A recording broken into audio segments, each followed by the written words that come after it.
I gabhadh na mblianta chur ibrithe agus a ceard cumann winning san Aontas Eorpach chun a gníleacha ibre jausú agus cnéad a cosint.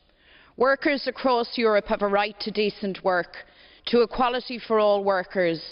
They have a right to organise, agitate and campaign to improve their lot at work. They have a rightful expectation that the law should recognise and vindicate these rights. The series of European Court of Justice rulings which the Anderson report purports to address represent an audacious attack on these basic rights. These court rulings have given the green light to the wholesale exploitation of workers. The court rulings are a reflection of the legal status quo, a reflection of the fact that when workers' rights collide with the rules of competition, it is the rule of competition which prevails. The court rulings have given legal legitimacy to what is called the race to the bottom. I am very disappointed with this report.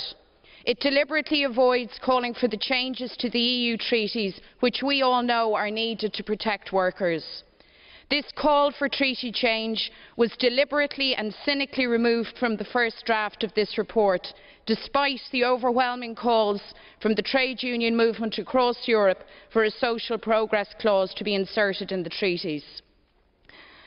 The vulnerability of workers' rights was one of the main reasons for the Irish vote against the Lisbon Treaty, even though EU leaders conveniently prefer to ignore this uncomfortable fact. If any new treaty is to be acceptable to people across Europe, then it must ensure adequate protection for workers.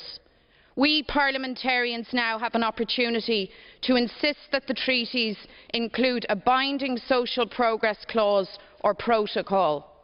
If the amendments to this effect do not pass today, then the European Parliament will have taken yet another step away from the people we purport to represent. And in this case, I have no doubt that Irish workers will share my disappointment that the European Parliament has let them down.